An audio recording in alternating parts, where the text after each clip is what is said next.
கங்கை வரை படையெடுத்து சென்று அந்த படையெடுப்புல வெற்றியும் கண்டு கங்கை கொண்ட சோழன் என்ற பட்டப்பேர் பெற்றது மட்டும் இல்லாம இந்த வெற்றியின் நினைவாக கங்கை கொண்ட சோழபுரம் அப்படிங்கிற ஒரு புதிய தலைநகரையே சோழ தேசத்திற்கு ஏற்படுத்தி கொடுத்தவர்தாங்க ராஜேந்திர சோழன். தனது தந்தையான ராஜராஜ சோழனின் புகழை தொடும் அளவிற்கு அதே அளவுக்கு வேகமும் வீரமும் படையெடுப்பில் வெற்றியும்னு கண்ட இவர் ராஜராஜ சோழனை போலவே கட்டிடக்கலையிலும் ரொம்பவே ஆர்வமிக்கவரா இருந்தாருங்க. ராஜராஜ சோழனால் கட்டப்பட்ட தஞ்சை பெரிய கோயில் எந்த அளவுக்கு சிறப்பு வாய்ந்ததோ அதே அளவுக்கு சிறப்பான கோயில ராஜேந்திர சோழன் கங்கை கொண்ட சோழபுரத்துல ஏற்படுத்தினாருங்க. அந்த கோவில் தான் கங்கை கொண்ட சோழீஸ்வரர் கோவில். காலப்போக்கில் பல காரணங்களாலும் ஆங்கிலேயர்களாலும் இந்த கோயில் பாதி அளவுக்கு சேதப்படுத்தப்பட்டு பாதி கோவில் தாங்க இப்ப இங்க இருக்கு. தஞ்சை பெரிய கோயில் இருக்கக்கூடிய கட்டடக்கலை எந்த அளவுக்கு சிறப்பாக இருக்குமோ அதே மாதிரி தாங்க இந்த கங்கை கொண்ட சோழீஸ்வரர் கோவில் இருக்கக்கூடிய கட்டடக்கலையும் ரொம்பவே சிறப்பானதாக இருக்குங்க. தஞ்சை பெரிய கோவிலுக்கு சென்று அந்த கட்டடக்கலையை பார்த்து வியப்படைஞ்சவங்க கண்டிப்பா இந்த கங்கை கொண்ட சோழீஸ்வரர் கோயிலுக்கும் போய் பாருங்க. இதனுடைய கட்டடக்கலையும் அதற்கு இணையானதாகவே தாங்க இருக்கும். ஆனா பாதி கோயில் அழிக்கப்பட்ட நிலையில இருக்குங்க. ஐக்கிய நாடுகள் கல்வி அறிவியல் பண்பாட்டு நிறுவனமான யுனெஸ்கோவால் உலக பாரம்பரிய சின்னமாக அறிவிக்கப்பட்ட இந்த கங்கை கொண்ட சோழீஸ்வரர் கோயிலை பத்தி தாங்க இந்த வீடியோல நம்ம டீட்டெயிலா பார்க்க போறோம். நீங்க இது வரைக்கும் நம்ம சேனலை சப்ஸ்கிரைப் பண்ணல அப்படின்னா சப்ஸ்கிரைப் பண்ணிருங்க. வாங்க வீடியோக்குள்ள போகலாம்.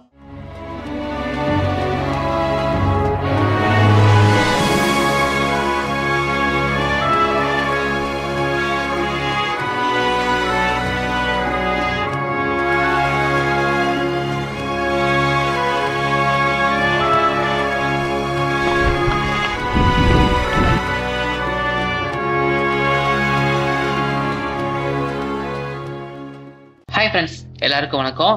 கங்கை கொண்ட சோழபுரம் கோயிலுக்கு போறதுக்கு நீங்க ஜெயங்கொண்டம் வந்துருங்க.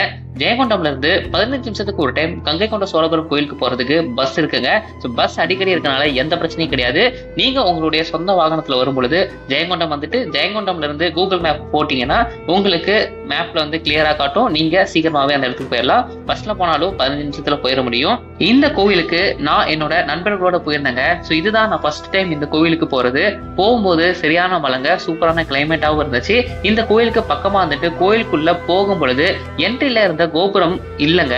நம்ம ஃபர்ஸ்டே சொன்ன மாதிரி இந்த கோவில் நிறைய சேதப்படுத்தப்பட்டிருந்துச்சு. அதுல இந்த கோபுரமும் சேதப்படுத்திருந்தாங்க.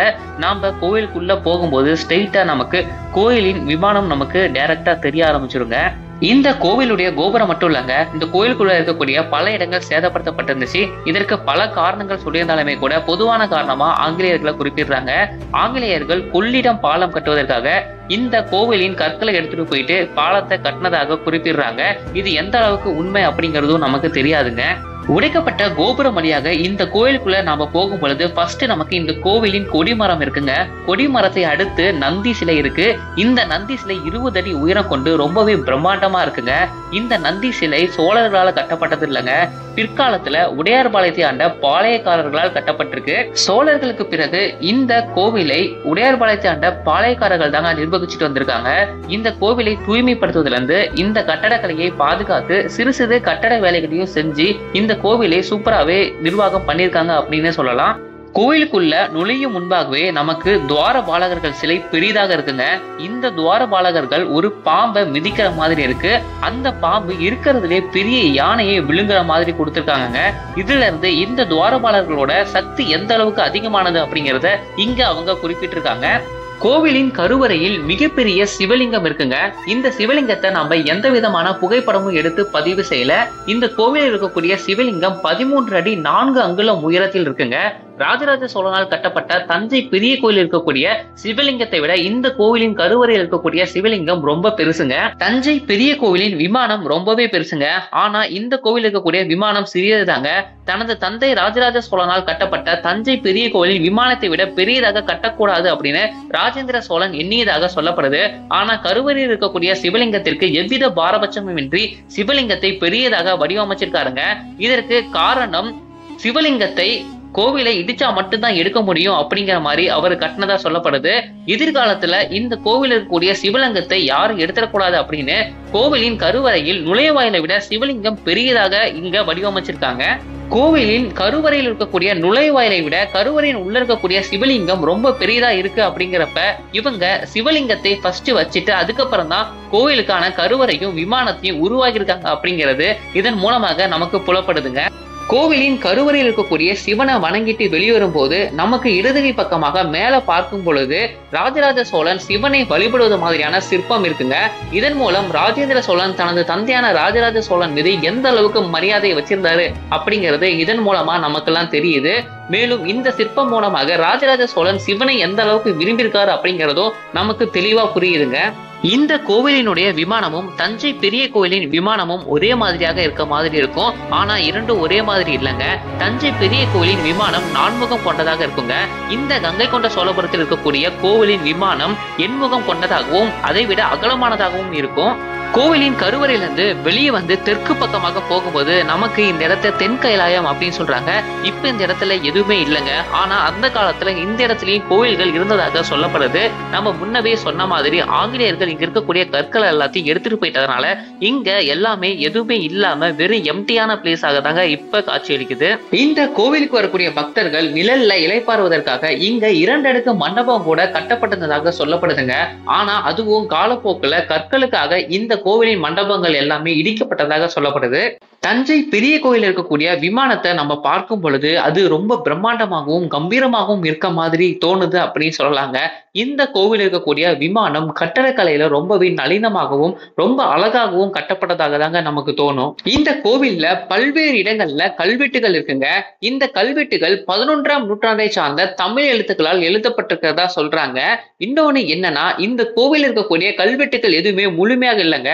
எல்லா இடத்துலயுமே கல்வெட்டுகள்ல மன்னருடைய பெயர் வரக்கூடிய இடம் ஃபுல்லாவே அழிக்கப்பட்டிருக்கு அப்படின்னே சொல்லலாம். இந்த கோவிலை பெண் கோயில் அப்படின்னு குறிப்பிடுறாங்க. தஞ்சை பெரிய கோயிலை ஆண் கோயில் அப்படின்னு குறிப்பிடுறாங்க. இந்த கோவிலின் விமானத்துல நடராஜர், பார்வதி, சிவபெருமான், பிரம்மன் அப்படின்னு நிறைய சிற்பங்கள் பொறிக்கப்பட்டிருக்குங்க. கண்ணுக்கு ரொம்பவே விருந்தளிக்கக்கூடிய கட்டிடக்கலைன்னே சொல்லலாம். இந்த கோவிலை சுத்தியும் இந்த ஊரை சுத்தியும் எந்த மலையுமே இல்லாத நிலையில இந்த கோவிலை முழுமையாக கட்டுறதுக்கு 1,11,000 டன் கற்களை கொண்டு வந்து இந்த கோயிலை கட்டியிருக்காங்க அப்படிங்கிறது நம்பவே முடியாத ஒண்ணா இருக்குங்க. இந்த கோவிலுடைய அடித்தளம் ரொம்பவே ஸ்ட்ராங்கானதுங்க. இந்த அடித்தளம் 5 அடுக்கு கொண்ட கருங்கற்களால எழுப்பப்பட்டிருக்கு. இந்த கோவிலினுடைய விமானத்திற்காக மட்டுமே 68,000 டன் கருங்கற்கள் தேவைப்பட்டதாகவும் அந்த கருங்கற்களை எங்க இருந்து சோழர்கள் கொண்டு வந்தாங்க அப்படிங்கிறதும் மிகப்பெரிய கேள்விக்குறியா இருக்குங்க. இவ்வளவு பெரிய விமானத்தை அடித்தளத்தில் இருக்கக்கூடிய யானைகளும் யானைகளும் தாங்கி பிடித்த மாதிரி சிற்பங்கள் செதுக்கியிருக்காங்க. கோவிலின் வடக்கு திசையில வட கைலாயம் அப்படின்னு அழைக்கக்கூடிய இடத்துல பிரகதீஸ்வரி அம்மாளுக்கு தனியா சன்னதி இருக்குங்க. அதே மாதிரி வடக்கு திசையில சண்டிகேஸ்வரருக்கும் தனியா ஒரு சிறிய சன்னதி அமைஞ்சிருக்காங்க. சண்டிகேஸ்வரருக்கு அருகிலேயே நமக்கு துர்க்கைக்கான சன்னதி இருக்குங்க. இந்த துர்க்கை சன்னதி சாளுக்கியர்களால ஏற்படுத்தப்பட்டதாக சொல்லப்படுது. துர்க்கை சன்னதிக்கு முன்னாடியே சிங்கம் போன்ற அமைப்பு இருக்குங்க. இந்த சிங்கம் போன்ற அமைப்பின் வயிற்று பகுதியில சுரங்கம் போற மாதிரி இருக்கும். இந்த சுரங்கப்பாதை அருகில் இருக்கக்கூடிய கிணற்றை இணைக்கிற மாதிரி இருக்குங்க. இந்த சுரங்கப்பாதை தற்போது மூடப்பட்டிருக்கு. யாருக்கும் அனுமதி கிடையாதுங்க. இந்த சுரங்கப்பாதையினை உடையார்பாளையத்தை ஆண்ட பாளையக்காரர்கள் ஏற்படுத்தினதாக சொல்லப்படுதுங்க. ராஜேந்திர சோழன் இலங்கையை வெற்றி கொண்டு இலங்கையிலிருந்து வரும் பொழுது சந்திரகாந்த கல்லை கைப்பற்றி வந்ததாக சொல்லப்படுதுங்க. இந்த சந்திரகாந்த கல்ல இந்த கோவிலின் கருவறையில வச்சிருக்காரு. ஆனா எங்க வச்சிருக்காருன்னு யாருக்குமே தெரியலங்க. இந்த சந்திரகாந்த கல் வெயில் காலங்கள்ல குளுமையாகவும் குளிரான காலங்கள்ல வெதுவெதுப்பாகவும் கோவிலின் கருவறையை வைக்கிறதுக்கு பயன்படுவதாக சொல்லப்படுதுங்க. ஆனா இது எங்க இருக்குன்னு யாருக்குமே தெரியாதுங்க. இந்த கோவிலை முழுமையா கட்டுவதற்கு 14 ஆண்டுகள் ஆகிருக்குங்க. நினைச்சு பாருங்க, எந்த ஒரு டெக்னாலஜியுமே இல்லாத காலத்துல 1000 வருடங்களுக்கு முன்னாடி இந்த கோவிலை வெறும் 14 ஆண்டுகள்ல கட்டி முடிச்சிருக்காங்க அப்படின்னா எவ்வளவு பெரிய சாதனையா இருக்கும் அப்படின்ட்டு. இந்த கோவிலை கட்டி கிட்டத்தட்ட 1000 ஆண்டுகளுக்கு பக்கமாக நெருங்க போதுங்க. இன்னமும் இந்த கோவிலுடைய கருவறையும் விமானமும் கம்பீரமா சூப்பரா தாங்க இருக்கு. தற்போது இருக்கக்கூடிய இந்த கோவில் முழுமையாக கட்டப்பட்ட கோவிலை கம்பேர் பண்ணும்போது வெறுமனே 40% மட்டும்தான் இருக்கு அப்படின்னு சொல்றாங்க. நினைச்சு பாருங்க, முழுமையாக கட்டப்பட்ட கோவில் எந்த அளவுக்கு சூப்பராகவும் பிரம்மாண்டமாகவும் இருந்திருக்கும் அப்படின்ட்டு.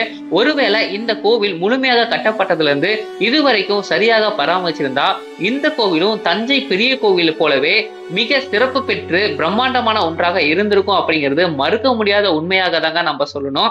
நீங்க இந்த கோவிலுக்கு இதுவரைக்கும் வந்ததில்லை அப்படின்னா கண்டிப்பா ஒரு முறையாவது தடவையாவது வந்து பாருங்க. இந்த கோவிலுடைய கட்டடக்கலை உங்களை ரொம்பவே பிரமிக்க வைக்குங்க. அந்த அளவுக்கு அருமையா இருக்கும். சோ அவ்வளவுதாங்க இந்த வீடியோ. இந்த வீடியோ உங்களுக்கு பிடிச்சா லைக் பண்ணுங்க. நீங்க உங்க ஃப்ரெண்ட்ஸோடயோ ஃபேமிலியோடயோ இந்த கோவிலுக்கு போக பிளான் பண்றீங்க அப்படின்னா அவங்களுக்கும் இந்த வீடியோவை ஷேர் பண்ணுங்க. கண்டிப்பா உங்களுக்கு யூஸ்ஃபுல்லா இருக்கும்னு நான் நம்புறேன். மேலும் இது போன்ற இன்ட்ரெஸ்டிங்கான தகவல்களுக்கு நம்ம சேனலை சப்ஸ்கிரைப் பண்ணுங்க நண்பர்களே. மீண்டும் அடுத்த வீடியோவில் சந்திப்போம். நன்றி.